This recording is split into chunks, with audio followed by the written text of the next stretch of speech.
Welcome back to my YouTube channel. Again, this is Jim. At ito na nga nag-post nga si David Licauco ng Skyline. Parang Melbourne daw to, sabi ng mga friends ko. After that nga ay pinicturean niya si Jean Licauco. So, maaari nga sa Melbourne nga siya kasi sa Melbourne naka-base si Jean. And then pinicturean niya nga nagja-jogging si Jean kahapon. Next naman ay post ni Stava Lucky at BTS to ng Beauty Empire. We're here again with the Barbie Fantasy.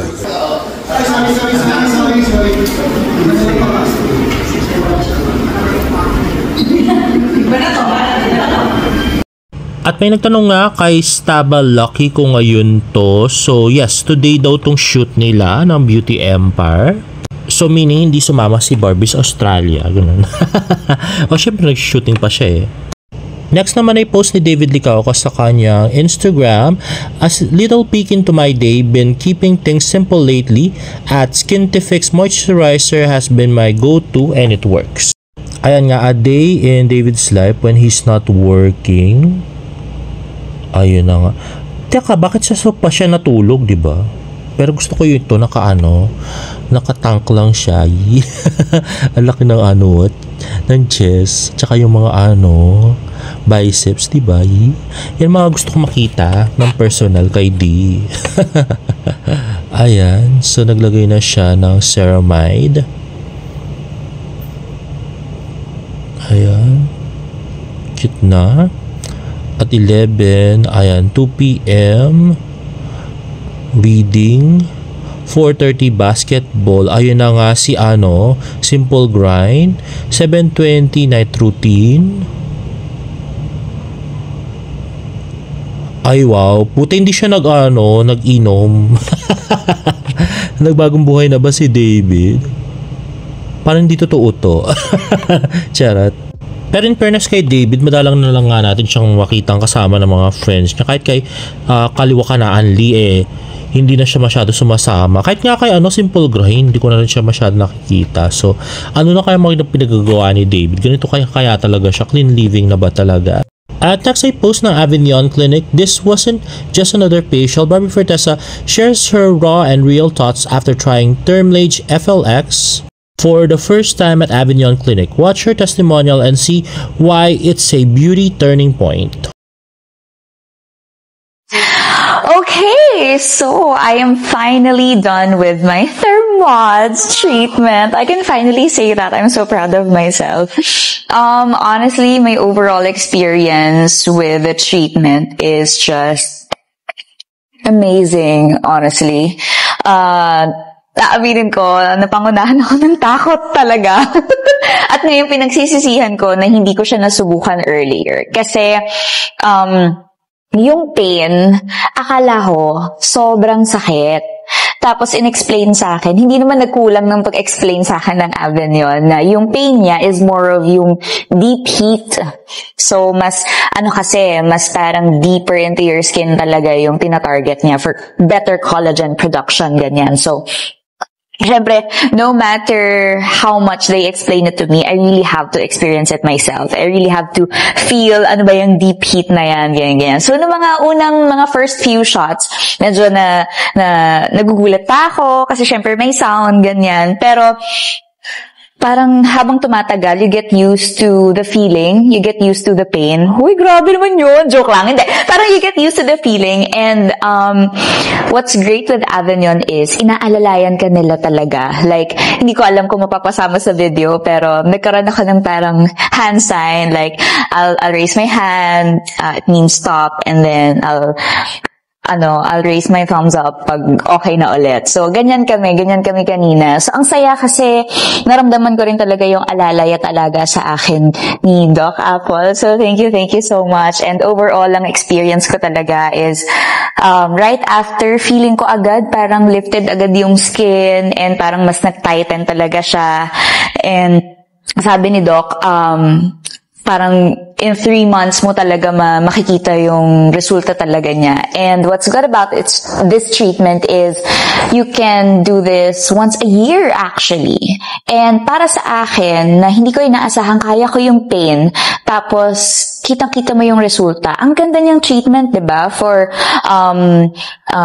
maintaining your skin tightening, ganyan, skin lifting. It's non-invasive, it's super safe, and wala siyang downtime. Yun yung pinaka nagustuhan ko, no downtime. Kasi syempre, lagi akong may trabaho. So, I can't wait na makita pa yung further results ng Thermonch FLX. So again, thank you so much, Avignon Clinic, for taking such good care of me. And to everyone watching, if you are waiting for a sign to do something amazing for yourself, pero natatakot ka, girl, this is your sign. Do it now.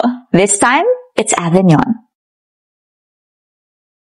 Ay na nga, Miss Barbie Fortesa for Avignon Clinic.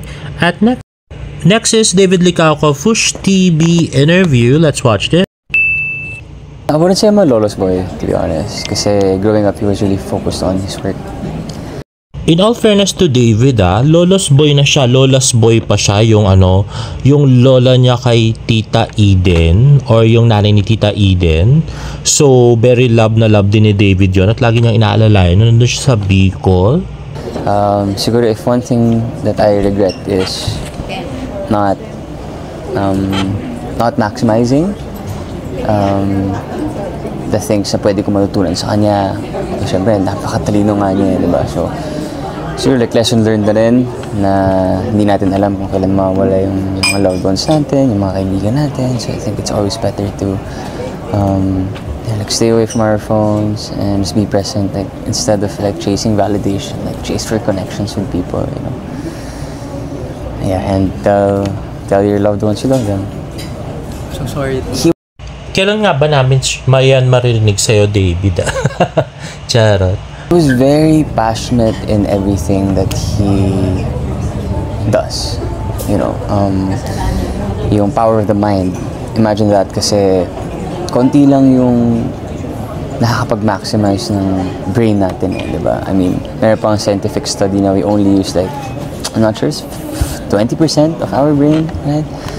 So, yun, actually before siya pass away, I would really go to his house just by myself, would really try to pick his brains. I would ask him about meditation, like how I can be in this meditative state so that I am, you know, like I'm focused in everything that I do throughout the day. So it's really explaining everything from maraming state, maraming stages, like beta state, delta, and then alpha state, diba? So, yun, and aside from that, like, he kept on reading books, a lot of books. Pag nakita mo yung office niya sa bahay, punong-puno ng libro, like parang mas malaki pa dito sa lahat libro, hindi ka na makapasok, diba? So, it just goes to show na sobrang talino niya, like he is a student of life, you know, like as much as he would want to, you know, like earn money, mas pinili niya yung passion niya and really learning, and yun. And actually when he passed away, pumunta kasi yung mga taong natulungan niya, yung mga student niya. Parang naisip ko na grabe pala yung naging impact ng lolo ko sa maraming tao, diba? And ito also, parang naisip ko rin nung nawala siya na, minsan hindi na naman talaga puro money, diba? I think kailangan mo na mag-iwan ng legacy, like you're able to help a lot of people, ganyan. And but yeah, like going back to your question, definitely he is the wisest man I know. He has taught me a lot of stuff. Super duper idol talaga ni David yung lolo niya, no? Puro papuri. Stuff na siya lang yung makakaturo. And lastly nga, ito nga ka-upload lang 1 hour ago. So, meron nga mga hindi naniniwala kay Slava Lucky na ngayon yung video niya. So, may mga nag-comment dun sa kanyang unang video. Ngayon, ang ginawa niya ay may nag-request na mag-post siya ng selfie with Miss Barbie Fortesa. At ito nga, video ang ginawa niya. Followers also. Hello! everyone. Yay, we are done now. Yes, we're done for today. Bye! So you see? Ayun na nga. So parang sinampal ni Slava. Lucky yung yung hindi naniniwala sa kanya ngayon yung video. Grabe. Anyway guys, if you like this video, please give it a thumbs up and please subscribe to my YouTube channel for more birthday updates. See you on my next vlog. Bye!